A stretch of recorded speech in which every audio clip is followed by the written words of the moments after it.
this is how I look regularly. And if I do a matching green tone to my green screen blur out, then we get that. So it's just a light effect combined with chroma key, it's nothing more.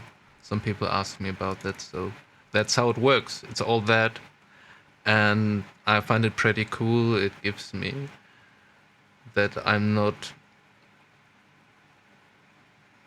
the main focus of the picture, but I'm there. So it's the in-between things. So let's head back to the topic. Oh yeah. Somehow I have issues. Yeah, now I'm here. So I just wanted to show you. I don't want to kill it because it's running now. It's way faster now, and I fixed all initial problems. And I explain what happened. So it was, I'm not sure if someone directly attacked me, but it was definitively the agent went kind of rogue against my instructions and had personality issues. That's all that was visible in code as well. Maya, I'm explaining something, sorry. And yeah, so that's it. Yeah, you're cute. Go. And meow. She doesn't want to go now. Meow. Yeah. So, and I figured out how it all worked, and it's a bit. It's not complicated, but you really have to teach it your things. And the thing is, it learns facts from knowledge, so it does not save full files there unless you blob them yourself as text. What I did as helper, and that was the breakthrough which I didn't notice, was the breakthrough, because it made it store the source code in the database and let it have access to it, while the agent kind of revoked also file access systems to it.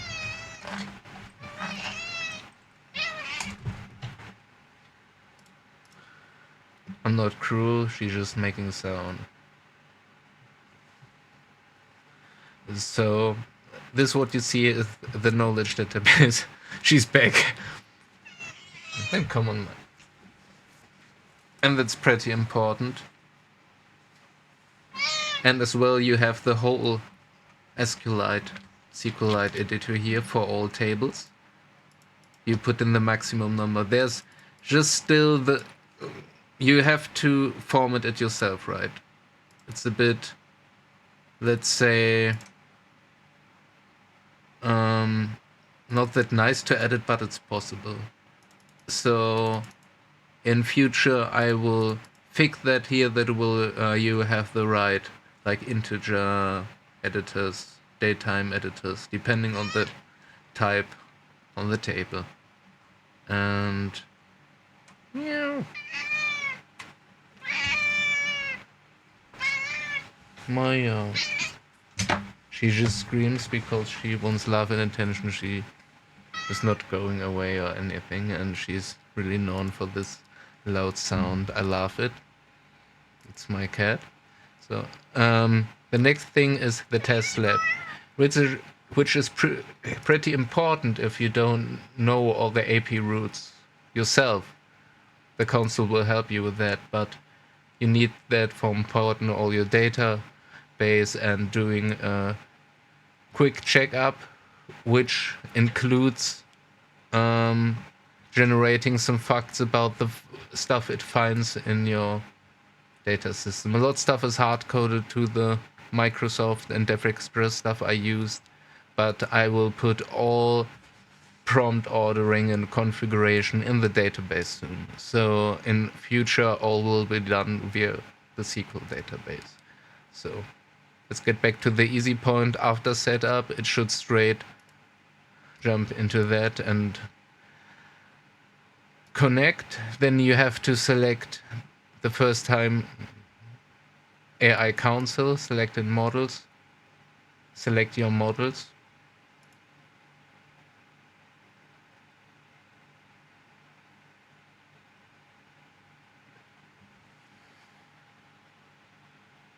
Yeah, let's, I don't know, with DeepSeek 8.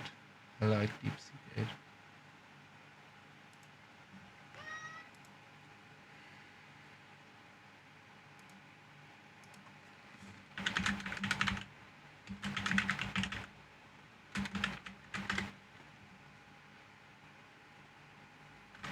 And it's way faster now.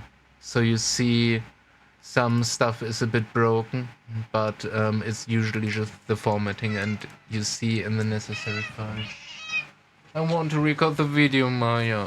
I love you too, yeah.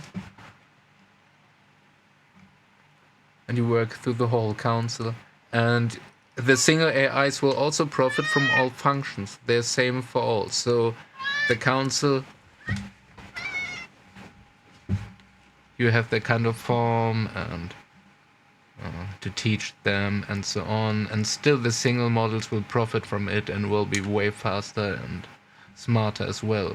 So the council meeting, of course, it takes time, but they also explain you how to use the API, how to use their code. And what is more important, you can post any kind of text here and talk with them through it. And what is actually best, I will show it.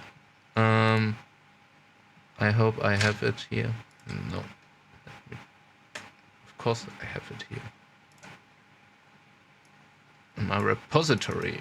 And it's online as well, so I just put in the release section the script again. I built it initially I thought it's not so useful, but it's pretty useful. So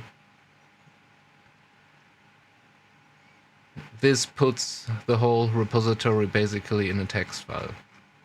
It does nothing else and pulls the whole Git, of course, for that purpose. And then does that.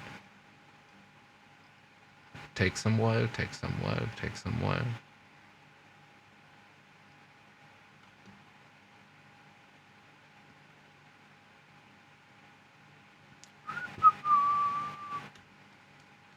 It's done. Okay.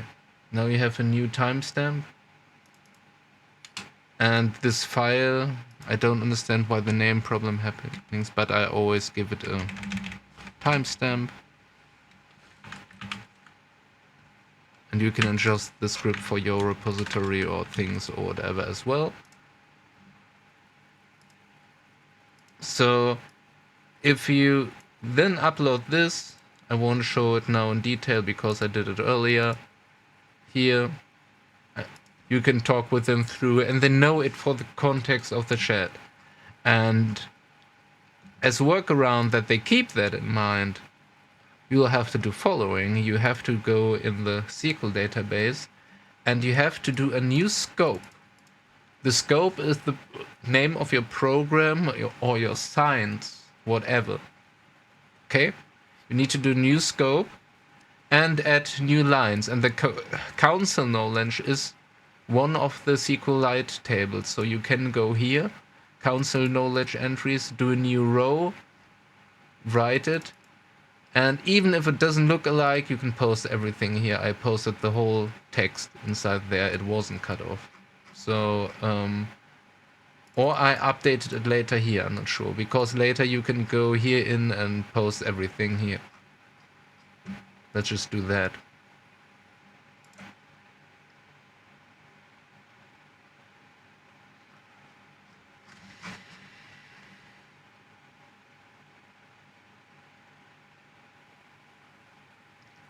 Scope.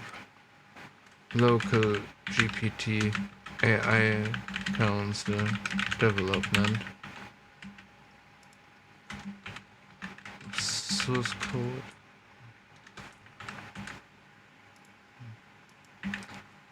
With the whole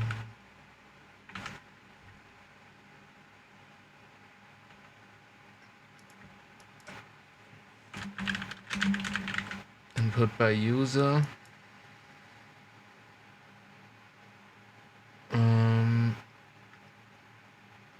Then we have to get a timestamp. Let me copy that. What a bug.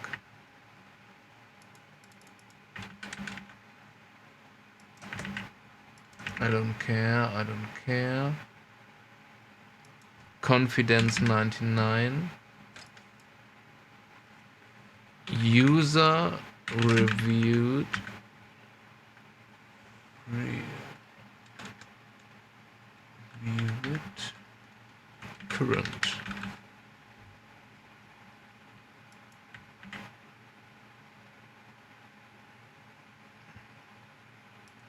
Is pinned. Is user approved.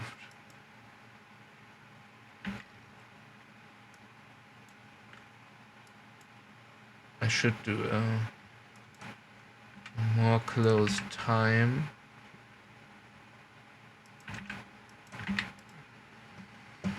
Now let's go.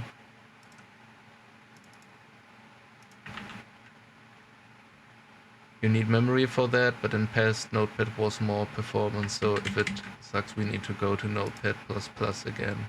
So I just paste it in, takes time, it's all in. I guess, let's check if it... Yeah, it ends with that, so I save that as win, and we have it inside, so that's the second way how to do it. And I will re-implement it and re-embed that you can fed the database via the console itself. It can access these entries, but it wouldn't store the full source code in one line. But it's pretty okay to do it without white spaces and so on. It's actually, if put all together, even in big programs, not that much text. And it can filter that pretty efficient. So then now in the next chat it could access it. We could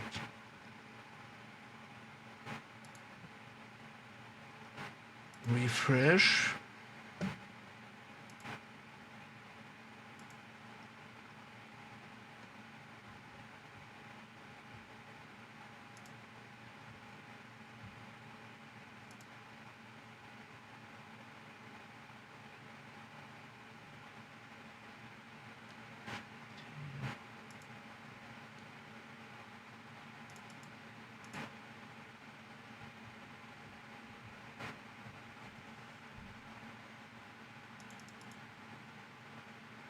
I don't find my entry right now.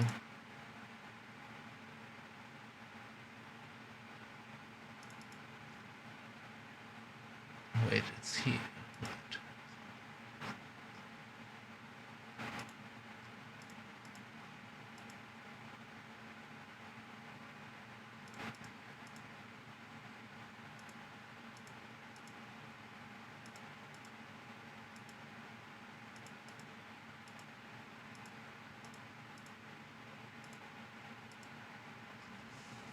Usually it works.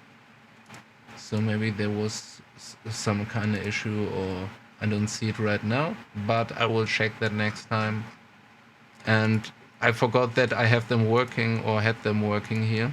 Yeah, they're still working, so they add things as well in the knowledge database, so maybe it wasn't the smartest time to look, because I just reinstalled all.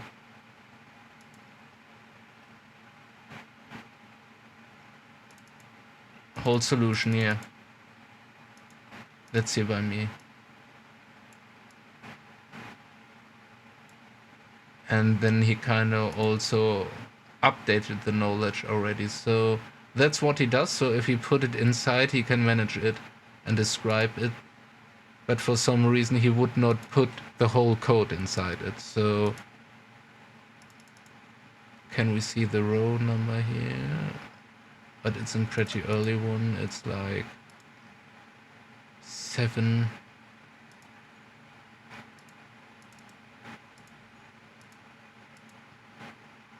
I don't find it, but you saw it and get the point. The timestamp is a bit irritating because it works in UTC time, and yeah. Or maybe that wasn't the right entry and it didn't work at all. But we'll find that out and fix all the rest points. Anyway,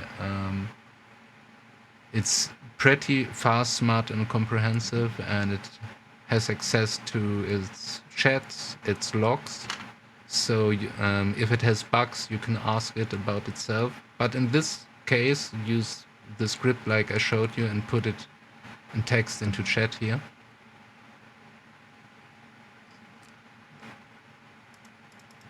Maybe let me stop that. And show it to you.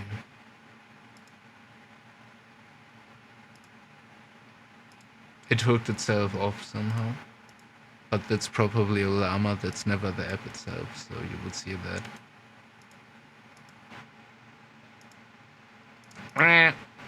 App is fine. It's what I killed is Ollama. And Llama wasn't maybe the best option.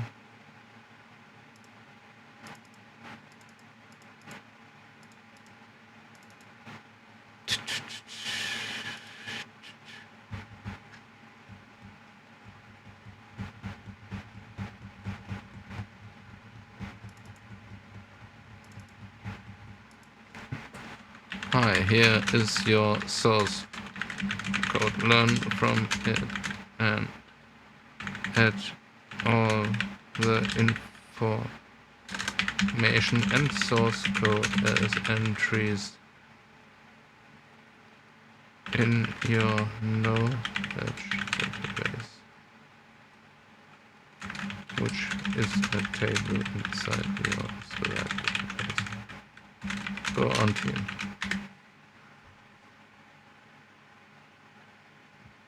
They start pretty fast now to work.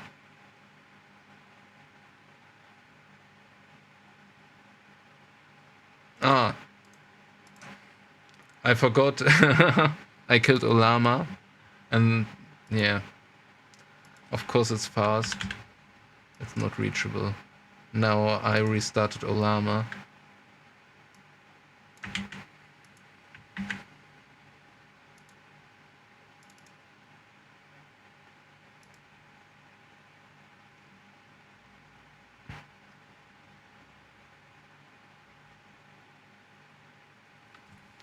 Let's see if it builds the connection up back again.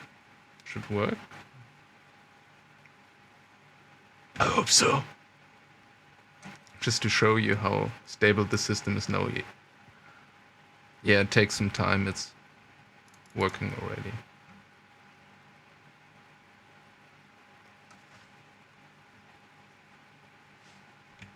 And you can see now in the window always what it does. So you can stalk it.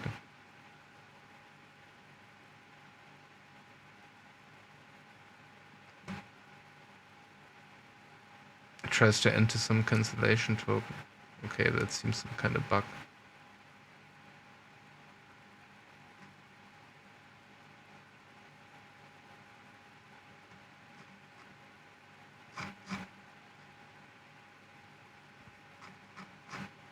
It's sometimes kind of interesting.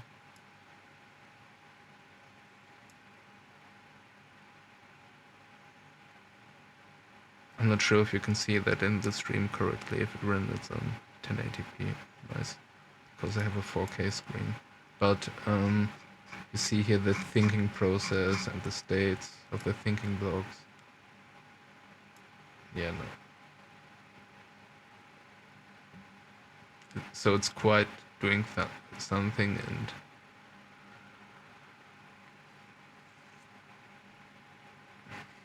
working, loading, unloading, and then calling functions one after each other. Now it's DeepSeek working through all the text we gave it, so we see it now running through the whole source code.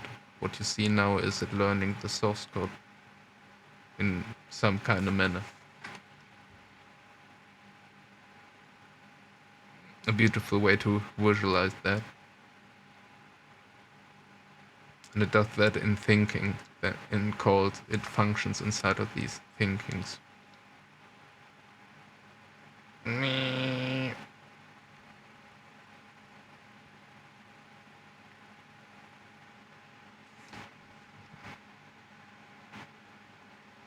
Error and get streaming response, so it cut off, ended append content. So it had some cut off at some point. The council will catch that up.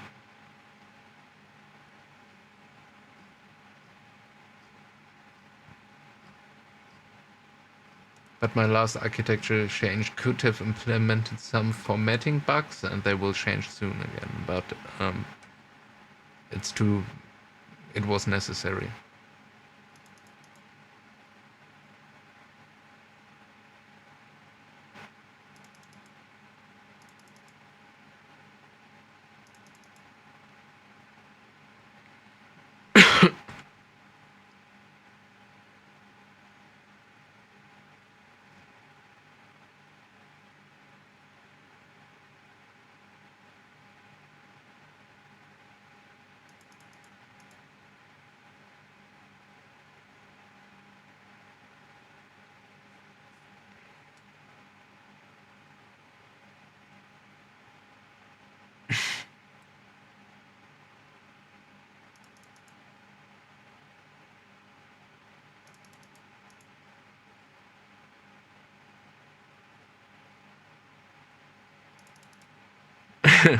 So it had problems in its earlier deliberation phase, and it catched itself up, and it told you now you need to tell it to rerun to get to the point again, because it was kind of in the second round now. But that kind of just proves how good the concept works. And let's do a wipe. I show you. I worked last days with a friend Memo who tested a lot for me how to install the application. And I did it all in PowerShell first, and that was a drastically failure. It was a hard failure. And yeah. So PowerShell wasn't the right option. And so I decided to build in Installer myself, and so the project itself has the ability to create installers like that also for Blazor applications, so it's a good double functionality. And then I figured out that it's kind of the more or less best way also to start it and to update it and so on. So yeah, I'm gonna show that. What happens when you do that on Windows 64. I should close the application before and check that it's not running. And very important, it doesn't really save the application files in a good way. So if there are stuff which is important to you, you should save it before every update. I will implement that functionality later, but it's not in there yet, so you can install it here. It's version 0.87. I showed with this version.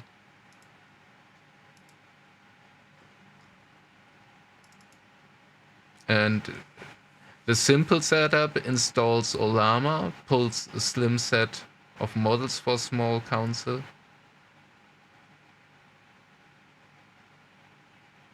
checks that it doesn't install everything again, and starts everything.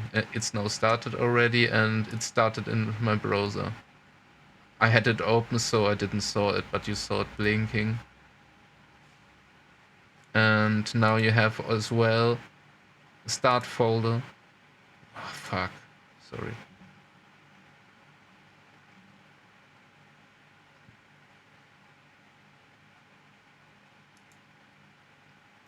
First, you have the comments here. And I have still the old icon. This is the actual icon to start everything, so with that you should also be able to start it, but it's running.